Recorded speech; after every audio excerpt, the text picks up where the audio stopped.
special, man. The destination is Portugal. From the United States, Rick Grizzly Brown, all 26 stone of him. Powerlifter Jean-Pierre Broulois, France represented for the first time by a man who trains in Belgium. From Finland, Roger Ekstrom, who hates flying, but who would have walked there if they'd let him. From Canada, Tom McGee would be good enough for the Mr. Universe contest. The Englishman, Geoff Capes, pining for his lost love, the title of the world's strongest man. The ex-footballer from America, George Hector, who gave up pumping opponents to pump iron. From Holland, Kees de Bruyne, the world super heavyweight powerlifting champion and loser. The title holder from Iceland, Jón Páll Sigmarsson, who surprised the world by beating Capes last year. Lisbon Airport, and a 737 goes walking. When you get 8 men who turn a huge aircraft into a poodle, they're treated with respect. As the airport authorities said, please, can we have our aircraft back? The skies, if it's not paradise, then it's just surely around the corner. It takes an effort of mind to do anything strenuous in this picturesque spot. Stretching out on the sand is about as busy as any normal human would require to be. The Atlantic broods over Portugal and doesn't like to be ignored. But don't ignore the forest prayer if you want to swim in these waters. This is the tip of Europe's nose, the most westerly part of the continent. From here, the Portuguese found the lure of the sea quite irresistible. To them, ocean, horizon, ship were as fundamental as earth, wind, and fire. Wanderers couldn't get beat Sintra, the quaint little town just inland. Narrow streets, trees in abundance, and a castle in the air. You can't but love the place. It's a kind of castle that kept the prisoner of Zenda in, except here, he might not have wanted to leave. This mini version of the castle is at the end of this kind of speech, gently down to the beginning of the competition itself. And this is the first event of the Daft Trucks Trophy, taking place only 50 yards away from one of the most delectable beaches in the whole of Europe. Unfortunately for the competitors, they don't have much time to admire the scenery. They're about to try and bowl a shot like this. It's 7 tons in weight almost, and they're going to go down this course of 30 meters and try to do it in a limit of 90 seconds. The fastest gets the most points. The trucks, of course, are in neutral, but human beings decidedly in overdrive. So, on the Cascais Esplanade, the first heat. Kees de Bruyne on the left. He favours a kind of sawn-off corset appliance against a harness of Sigmarsson. Now, with 7 tons hanging on to you like a tail, you've got to be fussy about detail, or else you're going to end up with an oddly shaped spine. Now, Sigmarsson is expected to do reasonably well in this one, but that seems like a very timid start. That's surprising. Well, look at Capes by comparison, finding that almost exhilarating. He's a powerlifter, of course, and he's trained to utilize his body in an explosive way. Well, that mix of crawl and semi-stoop might be slightly erratic, but that time can't be ignored. 42.2. Oh, meanwhile, it looks like Jón Páll's forgotten to take off his handbrake. That's a strangely sluggish performance. Change of air, maybe. Oh, that stands for disgruntled Reykjavik. Well, that's the first event, and you haven't done as well as you would like to, but what does it mean to be the world's strongest man, and would you like to continue to be that? For a competition like this one, it means to be strong and fit. You have to do some running and lifting, throwing. You have to be a superman. Well, nobody would argue with that, not least the next 2 men. Tom McGee, the pro wrestler from Vancouver, and Roger Ekstrom, the powerlifter from Finland. On your marks, and get ready. Some of the competitors thought there might have been something wrong with that lorry on the right after the first pull. But we shall see. Doesn't seem much wrong with it now. Now, this is how it should be done. The center of gravity close to the ground, simulating the action of the tiger. But Roger Ekstrom's technique looks like 19th century Frankenstein.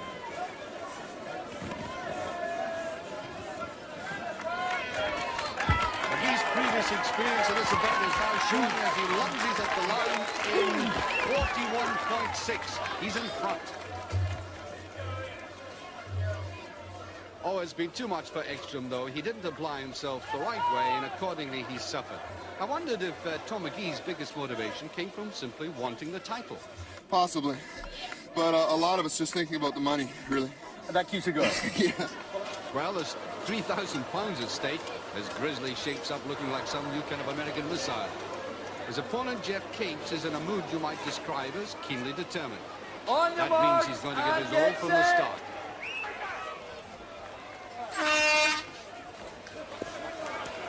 Oh, and it is a great start by the Englishman. Look at that nose, down like a bloodhound in the hunt. Oh, Grizzly by contrast looks as if he's struggling to get clear of the leg and not just pull it.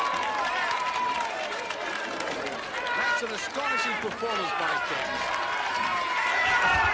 30.7, way out in front.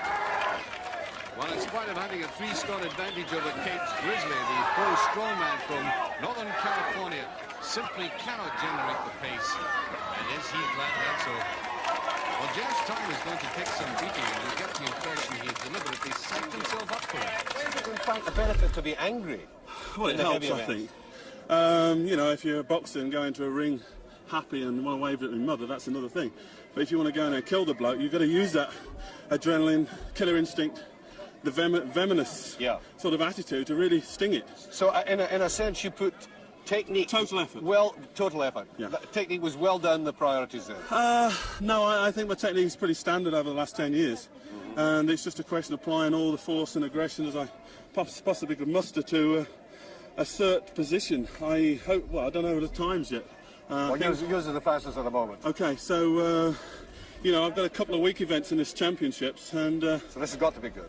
Well, I had to have at least a good start. The last heat in Jean-Pierre Brouillois' first ever event in this contest. His opponent, the other American, George Hector. He could represent Capes' biggest threat at this event. On your marks and get set.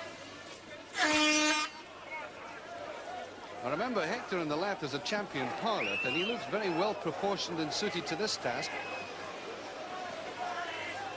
He started very impressively, but he's got to beat 30.7. Brouillois is being left well behind. Oh, Hector's putting everything into it, but his time isn't going to be good enough. 38.1, that's second, well behind Capes. Brouillois is struggling, but he's the lightest competitor at 17 stone, and bodyweight plays a big part in this event. Now he's blown a gasket, and the breakdown van is heading his way. That means signing off time. Well, how did you intend approaching this event? Well, I watched the other competitors, Tom McGee, the ones that did very well, tried to simulate their technique. I was fortunate in that being new, I didn't have an idea what to do. And then being in the last heat, I could watch them try and duplicate what the successful people have done, Capes and McGee. And that makes very pleasant reading for Geoff Capes. There he is, where he likes and is accustomed to being at the top. But with 7 punishing events to go, he's going to have his work cut out, staying where he is. Well, after watching that, I'm sure you realize how important recovery rate is. If you don't, just have a look at this here. Now, this is what you might call a Portuguese breakdown, obstructing not the road, but the path of the competitors, each of whom is going to be asked to lift this old cart from this end. Weighted down, as it is picturesquely enough, with these port casts filled, would you believe, with lead and sand is nothing sacred. And in any case, this event only underlines how important it was for mankind to invent the jack. Each man is allowed a maximum of 6 lifts, and if all being successful at 385 kilos, there's only Grizzly left to attempt 405 kilos. But before he tried it, I asked him how he'd come by that name.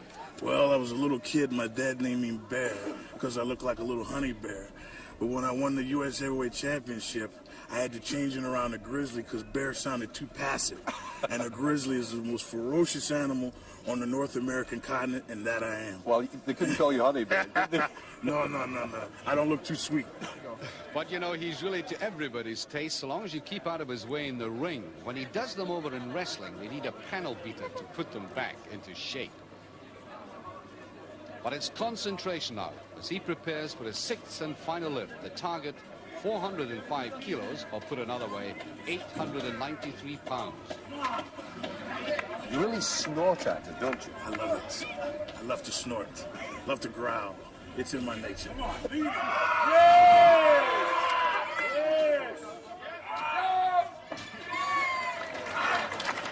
be confused by the scowls. expressing polite satisfaction. Jean-Pierre Broulois at 425 kilos.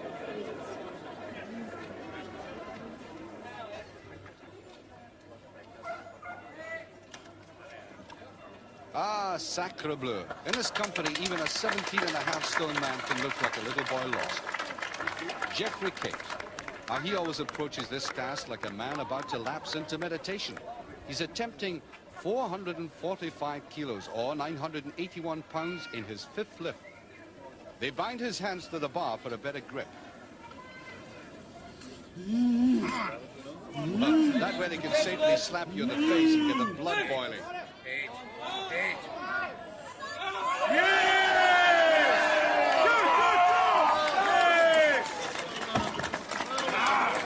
Well, you can hear from that he's doing better than even some of his admirers thought he would in this event.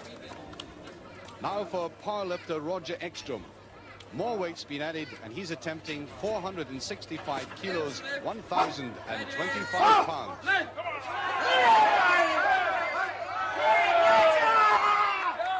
Oh, it's a strain, but he manages it. Happier now after what that truck did to him. Roger Ekstrom has had 6 good lifts.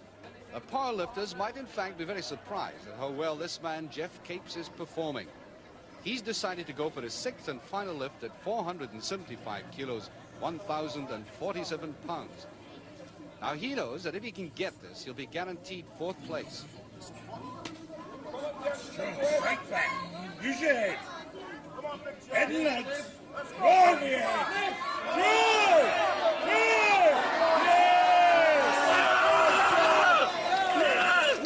Oh, that's a defiant shout against all these people who thought he was over the hill. Canadian Tom McGee psyching himself up as he prepares to lift 485 kilos. Tom McGee. Now, to be fair, Tom's been complaining of stomach pains, but he's carrying on.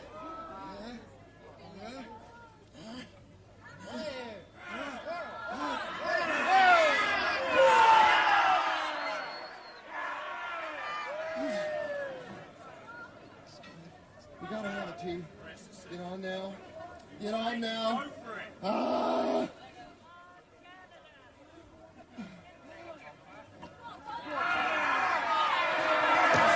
No, the soliloquy hasn't helped. He's finished, and he knows it. There are 3 left now. And firstly, Kees de Bruyne. He has 90 seconds to try to lift 485 kilos. For you. Up! Eerste lift. Ready. Go, Kees! Alles eruit! Laat die grote rug werken!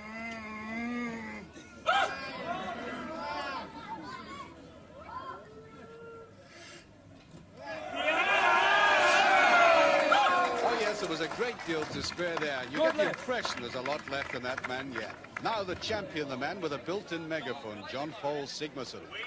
Of Iceland!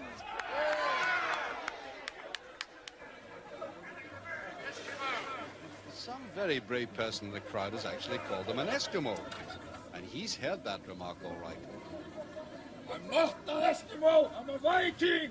If he hadn't been engaged in something else, you might have put the record straight another way. But to the matter in hand, a small matter of 495 kilos. Oh, the definitive look of triumph on that face. It's successful.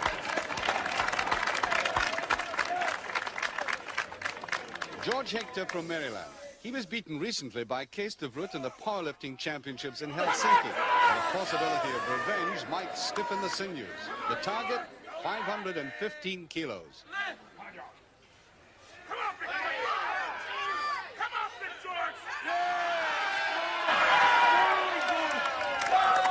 He accomplished that without any real distress. Jón Páll again. 515 kilos of sand are now packed onto that poor cart, which looks as if it might never recover from the experience. He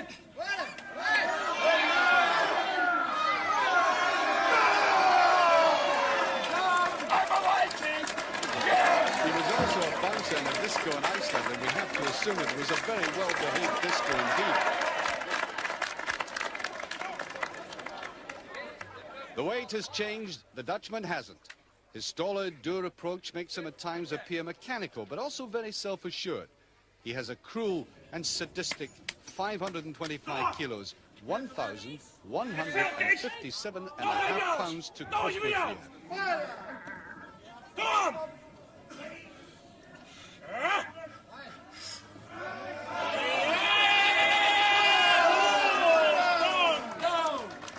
I think he took some pleasure out of that. George Hector has opted to miss out that weight and go for an incredible 555 kilos. It's a very bold ploy, but if it comes unstuck, he'll obviously lose out on points. Come on, George! Come on! Come on, boy!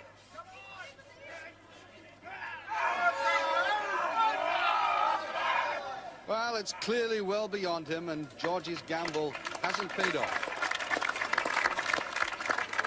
Muscles and sympathy. What a great incentive now for the Icelander. He did badly in the truck pull, so he now stands a chance of scoring maximum points if he gets 555 kilos. Gonna eat you!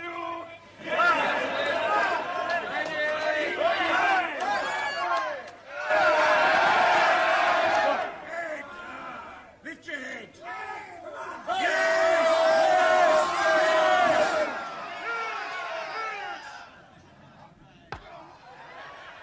First aid for the podcast, and second equal place for Jón Páll Sigmarsson. But it would have been a surprise, though, if Kees de Vroet hadn't won that one.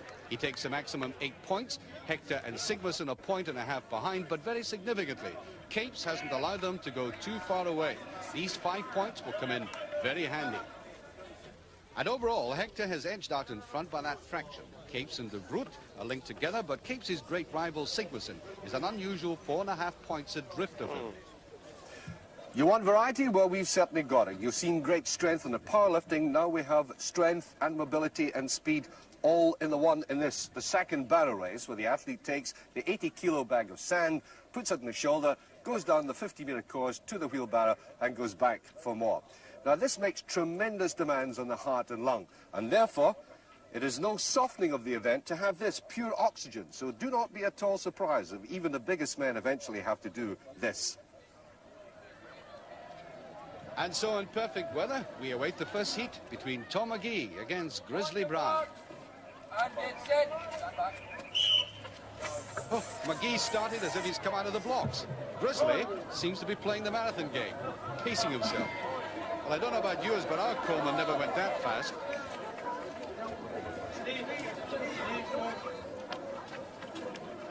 And no time to converse as they pass each other in opposite directions.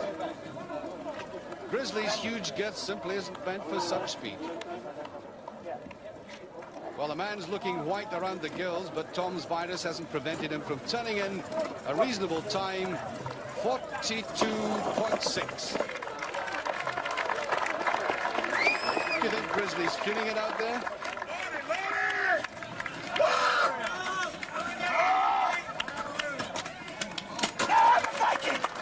No, I'm a Viking, he says. Well, in spite of that instant conversion, I wondered if he felt his bulk was regarded by some folk as freakish. I'm proud to be a freak. I'm different. I don't want to be like anybody else. I don't want to be a pencil neck. I don't want to walk around being 165. It's good to be a little different, you know? It adds a little spice to life. Do you feel safer now because you're big and strong? No, I wouldn't say I was safer. I say cosmetically, appearance-wise, you wouldn't want to mess with me. Now, on the street, like I said, I'm the U.S. heavyweight wrestling champion. I'm nobody to fool with. But all this muscle, this 65-inch chest, these 25-inch arms, they can't stop a bullet, you see? So I'm not invincible, and I'm not a dummy. But don't push me, you know? But I like you, Archie. Thank heaven for that. All right.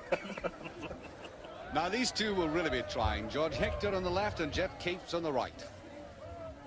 Geoff's speed and agility should count heavily in his favor. Well, he's off at an amazing pace, totally outstripping his opponent. Look at these big, huge legs gobbling up the distance, and this is very fast indeed.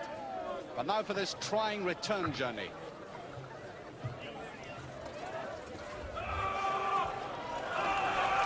Well, this is more like a bayonet charge than a barrel push. Geoff Capes capturing Kazmaier single-handed in 29.3. Meanwhile, Hector grimly carries on, but he's beginning to look wobbly, and that is a fatal mistake, which will cost him a second or two. He's finishing in 54.5, which is well down the list. So Geoff's incredible pace for such a big man has given the rest a target of 29.3. Sigmarsson on the left is a man to watch. He feels he can match Capes for speed, and doesn't it look like it immediately? Like Geoff, he's off to a very fast start. He's leaving Brulwa behind, but doesn't want to muff the transfer, though. Now, a clear dash to the line. But it looks as if his time is outside Capes. Indeed, it's 32.4. 3 seconds behind Capes. Brulwa has struggled again, and his aim is to beat 50 seconds, but it doesn't look like he'll do it. Brulwa est arrivé, but it isn't vintage stuff. The last two, De Vroet on the left, Ekstrom on the right. The Dutchman has already made an impact, the Finn hardly any. But this is a much better performance by Ekstrom. He's tall, rangy, and his legs go right up to the armpits. And it's all smoother for him now. Well, this is clearly the closest race we've had, and the times are good, very good indeed. It's very close. Ekstrom inching it in front in 33.7, but he hasn't beaten Capes. So what was that about oxygen? Thus are the mighty nourished. Well, that win by Capes gives him another 8 points and his second victory. Roger Ekstrom badly needed that third place, but the always dangerous Jón Páll Sigmarsson is beginning to get into his stride. Just over 32 seconds, is that satisfactory? Yes. Stop showing your biceps. Yeah. Well, this man beside you, both of you are very close now. Are you beginning to get a bit edgy about that? Yeah, I had a very bad start, but I think a bad start is a good luck for me. Even giving this man, Mr. Capes, a start like that. But last year I hurt the lion. And when a lion gets hurt, Yeah. he comes back harder, and he's got to kill the lion before he's less dangerous. Well, the line is confidently in front at the moment. The ever steady Kees de Vroet is second, and significantly Jón Páll Sigmarsson has moved up to third place. But Geoff's 3-point lead is a useful buffer for any mishap that may occur later on. Well, as you can probably see, we're surrounded by bright, shining faces making a bit of a din. It's late afternoon, the sunshine is absolutely splendid yet, and no wonder there's expectancy, because I think the next event promises to be rather special. You see, this is a typical small Portuguese fishing boat, and this is a typical Portuguese fisherman, José Luís. José and his boat are about to make a special trip, not out to sea, but into dry land up this steep ramp. José usually drags his boat up in the company with another 8 Portuguese fishermen. But guess who's dragging it up this time? That's right, the competitors, except that they're doing it solo. Grizzly, like the others, will have a limit of 2 minutes to pull the prow of the boat over the finishing line. It weighs approximately 235 kilos, and he's got to pull it 12 meters.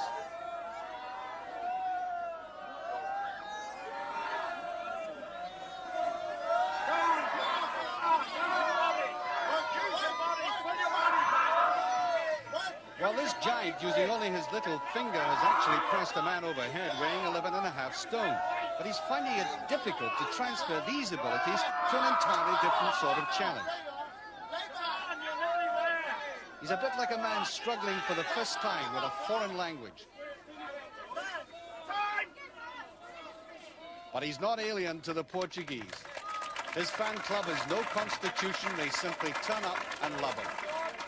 George Hector. The gradient he looks down is 1 in 6, and at this stage I'm sure it looks even steeper than that. And George is about to beat Luis, but how soon remains to be seen.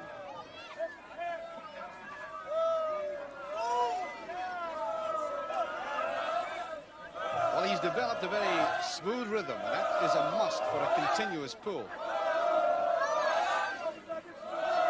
But it's the last few feet which seem to rip the arms from the sockets. Time 28.9. And with this going on, the Skylark out there in the bay isn't doing much business. Jean-Pierre from Lille. Now, he has no English, but the word he should learn now is help. He's been overawed by the others so far, but he's learning all the time. This is the first time he's entered the competition, and next year he'll be a much wiser and stronger man. Well, he's straining all the way. It helps to have good, firm teeth to gnash on when you're doing this sort of thing. And his time, looking at the watch, is coming up to 38.9, 10 seconds behind Hector, but the crowd recognize a triumph when they see one. And now, for your delectation, all the world's a stage to Jón Páll. You get the impression that if he didn't have an audience, he'd rather play chess.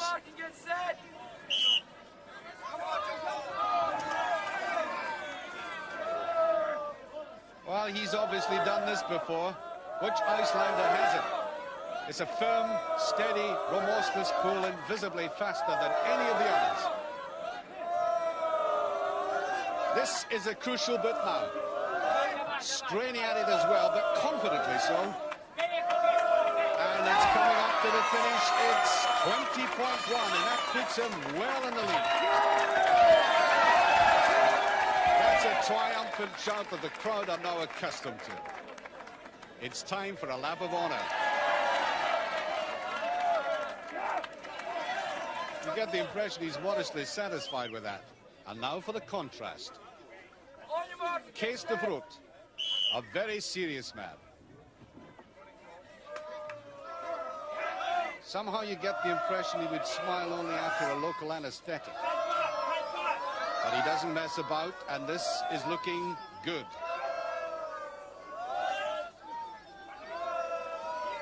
Well, the cheeks are out blowing, the tongue is out, he's biting hard, and he's finished, yes, in 27.8. Now that leaves him way behind Sigmarsson, but he's in second place at the moment. Now to Roger Ekstrom. He began to show form in the previous event, so we shall soon see if that was a flash in the pan.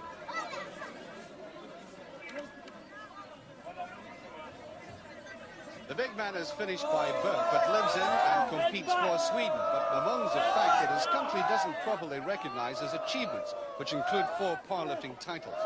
So he wants to put himself on the map through this event, and that time of 25.4 will help his cause because it pushes de Vroet back into third place. Now then, who's she got eyes for? A bodybuilder with a profile of a choir boy. But Tom McGee's muscles aren't there merely for decoration, as he's now willing to demonstrate.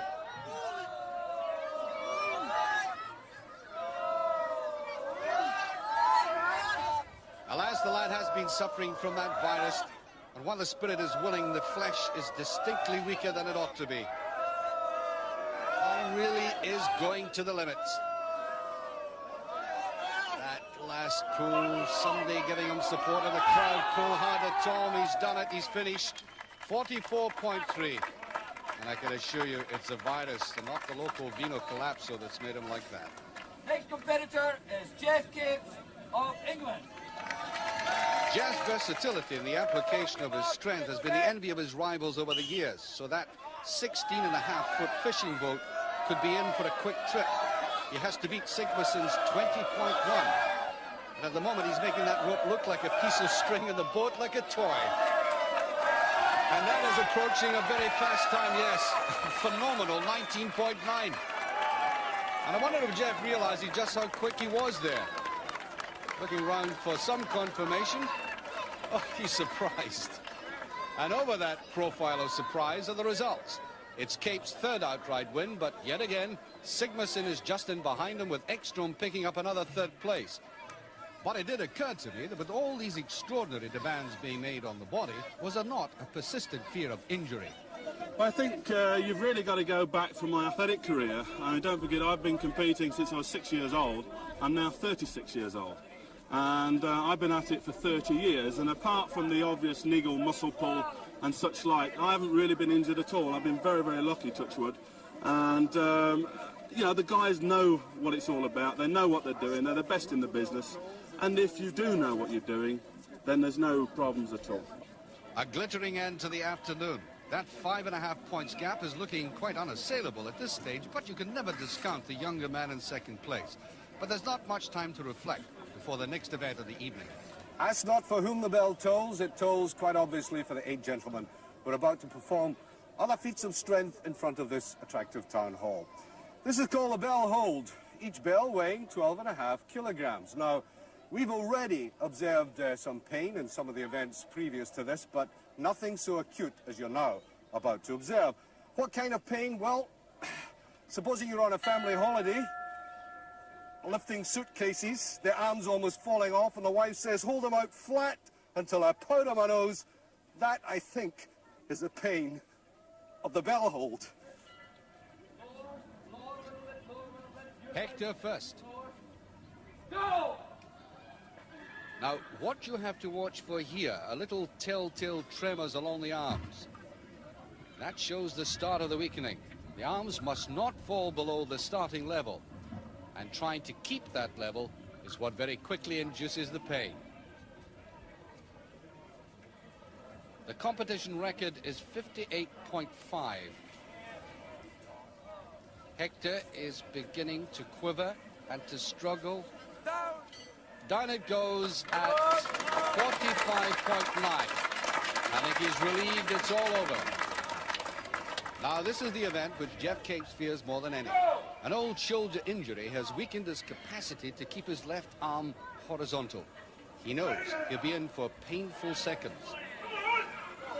Now, listen to the coaxing voices of his supporters. Geoff seems to have placed his mind on another plane. Left arm holding well, but the right one isn't, unfortunately. It's over. It doesn't like that time at all. 22.2. He felt perhaps he could squeeze a little bit more out of it. He was always worried by that event. The sound of the Viking. He certainly varies his warm-ups, but it always gets the crowd on his side, and he's a character who needs that to do really well.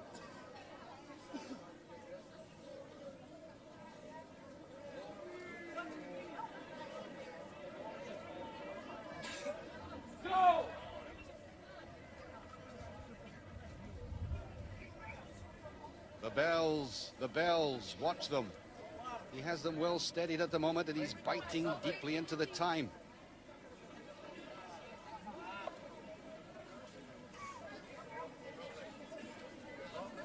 He's hiding that suffering well. But I think we're just beginning to see the signs of collapse. Yes. It's down, and nevertheless, a new championship record, 58.6. Over to you, Jón Páll. What do you think of him so far, Geoff? Kies de Brute.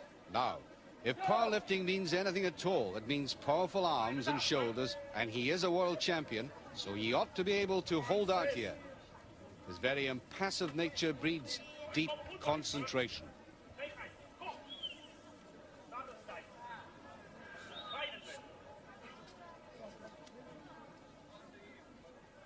Remember, the weight of the bell at the end of each arm, 27 pounds. And he simply can't hold back the anguish, even though his trainer's urging him on. But it's 62.2. He's taken the lead.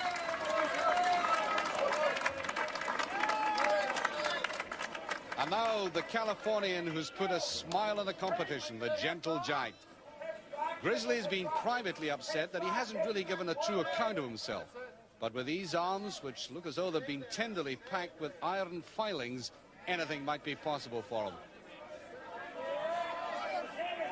The arms are holding fast, but he's now calling on results of will, and the vocal cords give assistance. Oh, look at the jutting chip. He's a scare. He's staying long enough to win. Yes. 64.8. The Bears back in business. Oh, they love it. Well, it's been a mini disaster for Capes at the bottom of the class with only 1 point. He won't be happy with that, but Grizzly can certainly call it his night. You were really feeling pain there. I could see it in your face. Well, Jón Páll said it was like an arm wrestler's pain. It hurts. Yeah. It hurts. And so didn't you feel it right down the side of the body there? You could see your body trembling. Down the side. Well, fat people jiggle when they get tired, Jack. But I tell you something. I feel like the prettiest fat man in the world right now. Well, you know, there's a good feel about this tournament. They all want to win, but not to step over anybody to do so. Well, I think there's a hell of a camaraderie among the guys. I mean, as I said before, these are new guys. I've never met them before, but there's already a family sort of occasion between us, and we're all supporting each other because we feel, you know, our place in sport is there to stay. Okay, how do you face it tomorrow then? I mean, you've gone full blast, it seems to me, except perhaps in the power. With Case de Broek at 30, Geoff Capes at 30, Jón Páll Sigmarsson at 29, George Hector at 23.5, and 3 events to go. Makes a marvellous final day. I think so. I want to bet on it.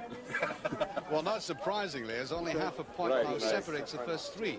Time for them perhaps to put their feet up for a rest. Well, Cascais doesn't do that, though. If it did, nobody in the area would eat fish. This is part market, part cathedral, for the Portuguese worship their fish as the principal sustenance. They're not just delicacies, but a veritable treasure.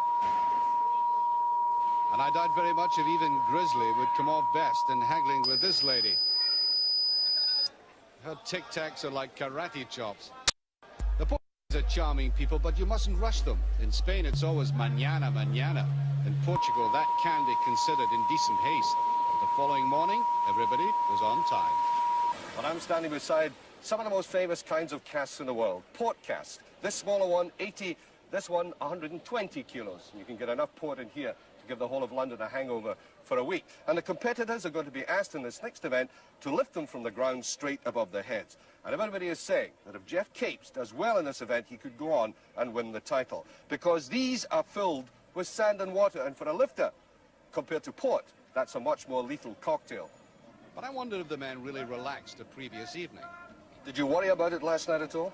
Yeah, but you can't let that bother. What's happened, and you got to come into each event with a fresh attitude and try and do the very best you can and hope that the people ahead of you don't have that good a time and that you can, you know, do better than they can, or at least stay even so you don't fall farther and farther behind. To be honest, I've been rather surprised by the complexity of the event. So has it been harder than you thought? At 110. Well, I knew it would be difficult. Now we're at 115, so I was anticipating 253 pounds. So, no, in that respect, no. I found during the Olympic Games that the Americans are extremely patriotic. They haven't much patriotic. opportunity to practice with the cast, so they're faced with this awkward and unyielding shape. Even the best of them will find these lifts a problem. George! Well, now follows the difficult bit. He's got to get these arms up straight and locked. Not quite. It's the shape that's so awkward. That's it. Once he got it up there and steadied it, it wasn't much of a problem. Not showing too much strain. Come on! Jón Páll. Now, he began to look good again late yesterday. Has the overnight rest helped this man?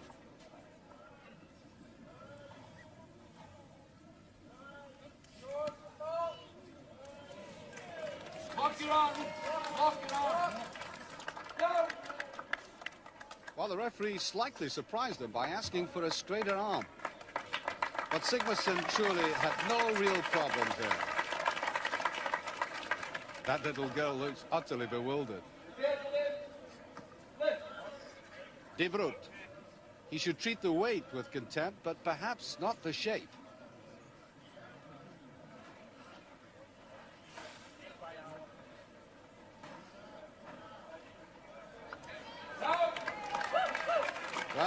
He made it look as if the cask was entirely empty.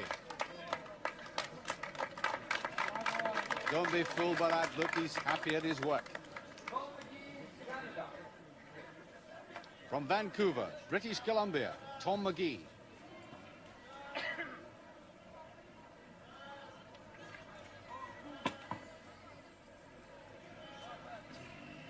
He hasn't shrugged off that debilitating virus. He still looks very pale and drawn, but nobody can talk him out of carrying on, and despite all, that is a clean effort. But one wonders just how long he can go on. Grizzly has a problem with this one, his waistline. Bending is more an expedition than an exercise to him. Come on, Grizzly! Oh, he's gone at it much too quickly. Remember, there is a time limit of 90 seconds to a lift.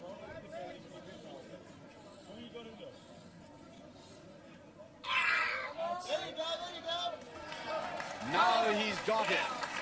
How does he feel about that one? That's the quote of the week.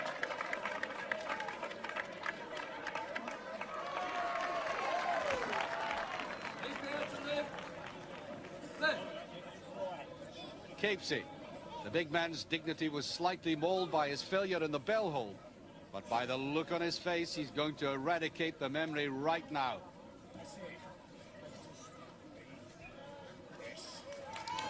And how? 253 pounds easily tamed. 6 left in, but a very big problem to follow.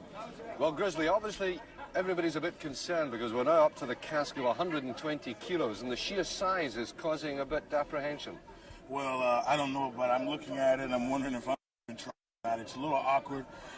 I have 2 more events left to save myself for the swingle tree and the lobster pot. But looking at that, if a couple of guys get for me, you know, my athletic pride, I'll give it a shot, but it looks very awkward. Awkward and extremely heavy, 120 kilos. And you've got to take what Grizzly says seriously. They do have a major problem.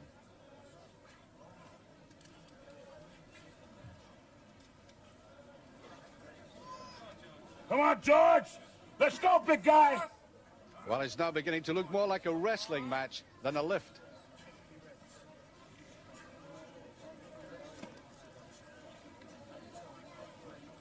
I'm beginning to think even a forklift truck would beat a retreat from this.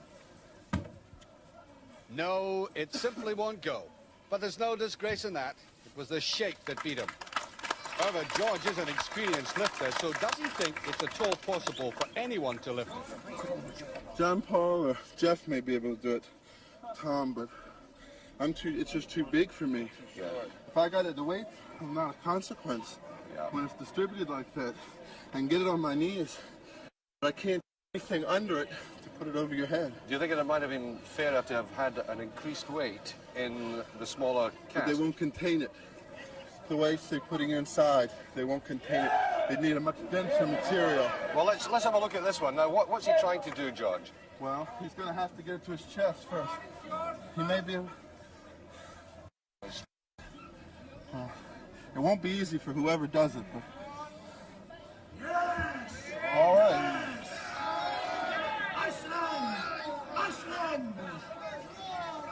He's going to roll off it. He's rolling off it a bit. He can do it, he can do it. He seems to have mastered that wide hold. It's almost there now. To stretch and hold the balance all in the one. Well, he came a lot closer than I did. Done again. Tell him, Jón Páll!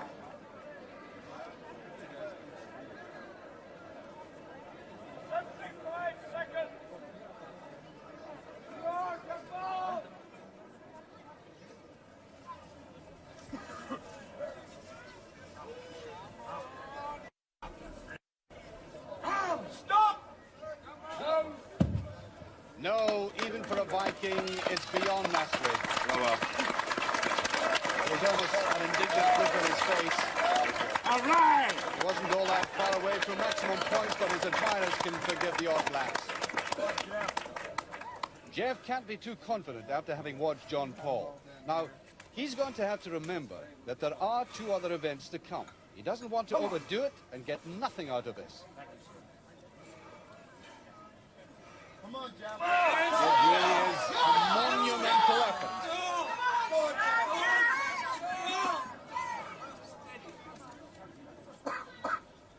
He's not going to give up easily. Now, what's happened here? It looks as if the rim of the barrel has bitten into his bicep. You can go off port cast quite quickly, you know. The doctor will look at his arm. Let's hope it's not too badly injured. So the result of that tortuous exercise means that we have 6 men sharing first place. But trying to lift that barrel was a Herculean task. Does Geoff regret the amount of energy he must have expended? In strategic terms, I think you must live to fight those next 2 events. Because if you look at it, I think there were 6 of us shared equal points. So basically, we're on scratch again as we was last night. And in a sense, that's not too for you, is it? In a sense, no, but it'll be very interesting in the last 2 events. The organisers couldn't have arranged a better finish than this. We'll have 2 more events in the silky Portuguese afternoon to enjoy before we know who the world's strongest man is going to be. What you're now about to see in this tiny little part of Portugal is a very old Scottish sport, and Scotsman David Webster, who's the referee, is going to demonstrate it with me now. It comes from the old farmhouses in the northeast, in which in the winter the farmers would sit like that and test each other's strength. And one would try to pull the other from his seat just like that. David, of course, isn't trying. How could he against me? The competitors are trying. It's the only event in which they are in direct contact with one another. Are the men, I wonder, as placid about this as Cascais Bay? I should think, now time will tell, because I've never done it before, I should think a tall person with very powerful hips, Geoff Capes, should win. It would be my pick. Oh, good old George. Well, we'll see. You win, you buy my boy a shirt, I win, I buy your boy. All right? The irrepressible pair, Grizzly and Jón Páll. The formal grip is one hand over the bar, the other under. Fierce looks are optional. Well, body weight, and in Grizzly's case, 26 stone of it will play a big part in this contest. But that's a pleased girl. After all, it isn't every day you get one over on Jón Páll and get away with it. That pair are really lapping this up. In the first series of bouts, only one pull is required. McGee and Ekstrom face each other for 7th and 8th place.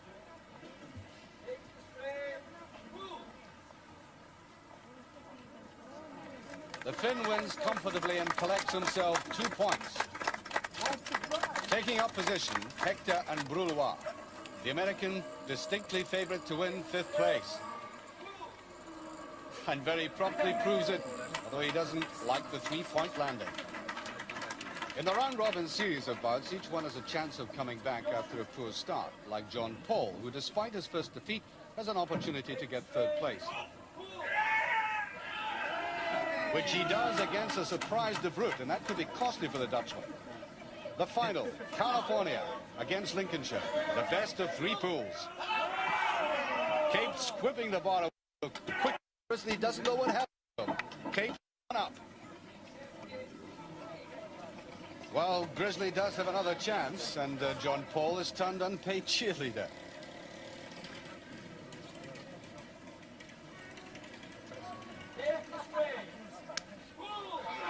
Oh, there's no stopping Capes now. That was simple like taking toffee off a child.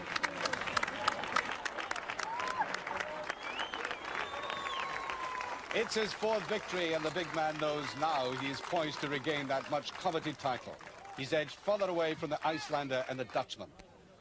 The overall position with just 1 event to go is a very useful lead, but far from impregnable, because what now follows is that which could break the best of them.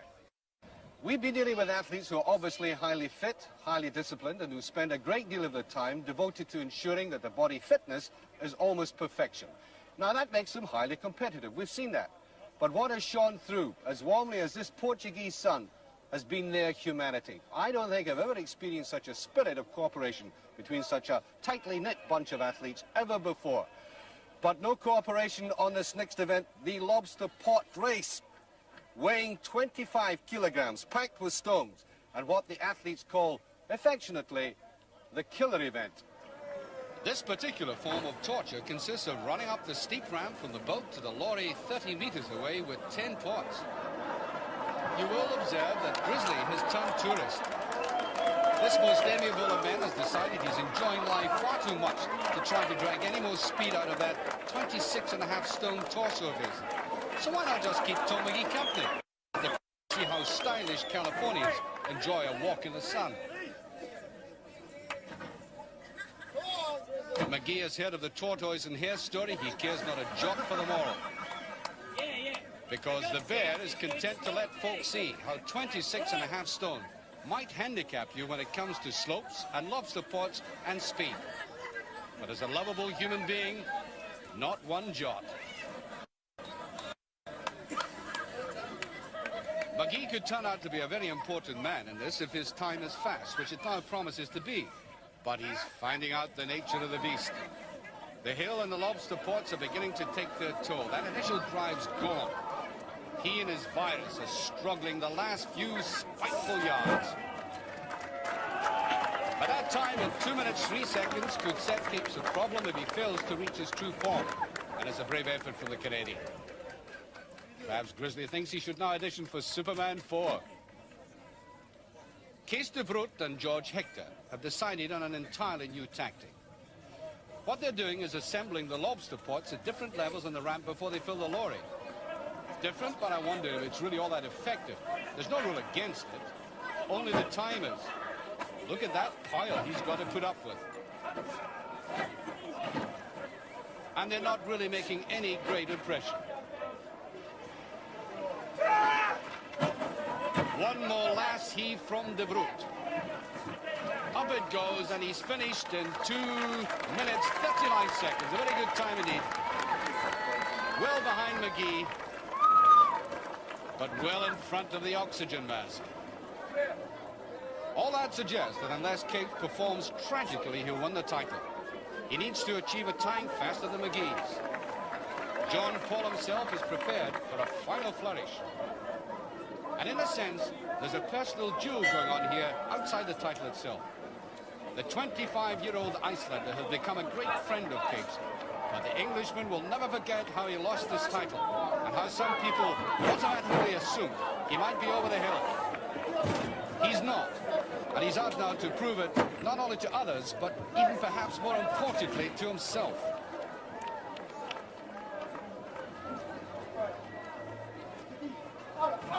Sigmarsson is increasing the gap, but it's a time, the individual time, that's most important. For Capes, 2 minutes. Trailing though he is, if he can get inside that, he's won the title.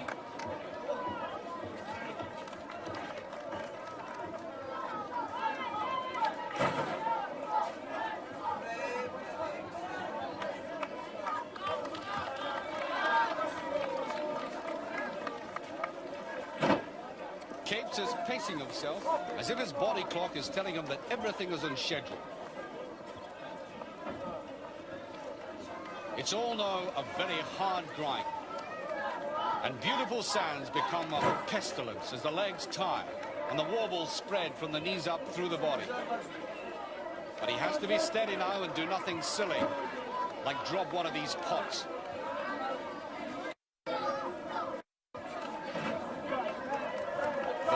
Remains upright. The last 2 pots for the Icelander. The final surge. And it's all over in 1 minute 41.1 seconds. Time for a last demonstration. The skies might even ask him back as a tourist attraction. But the eyes are on Capes. Up for these last 2 pots. Look at the timekeeper. Has he done it? Yes! Would you believe it? 1 minute 57.9. He's come back.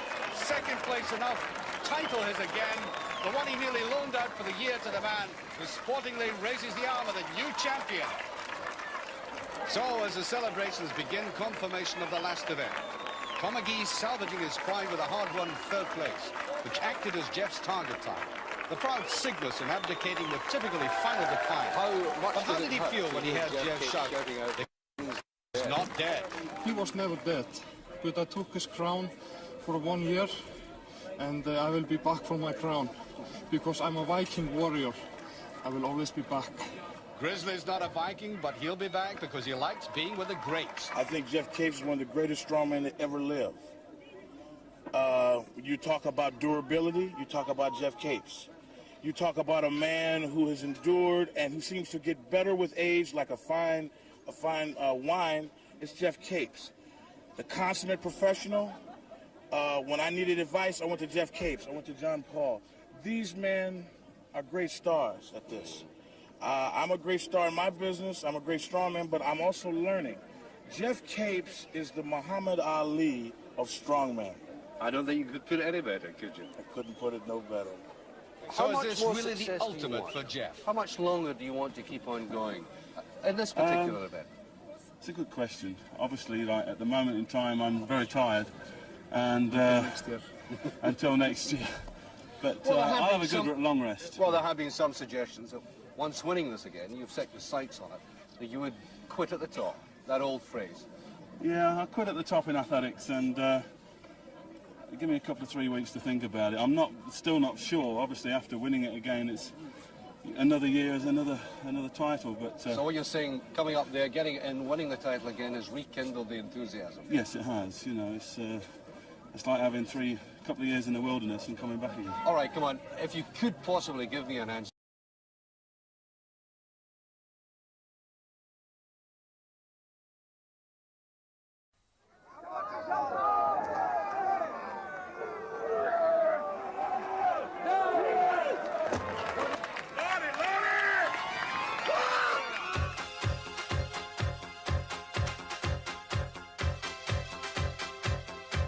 For 8 special men, the destination is Portugal.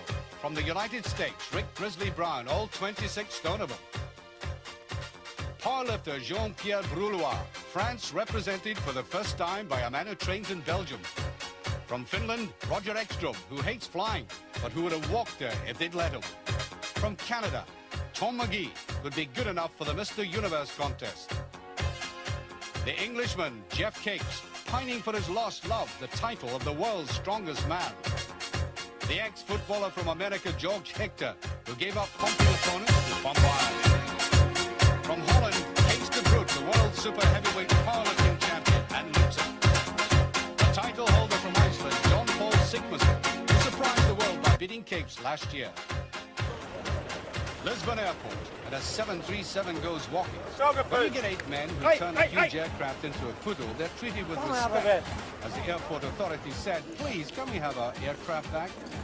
Because guys, if it's not paradise, then it's just surely around the corner. It takes an effort of mind to do anything strenuous in this picturesque spot. Stretching out on the sands is about as busy as any normal human would require to be. The Atlantic broods over Portugal and very likely ignored.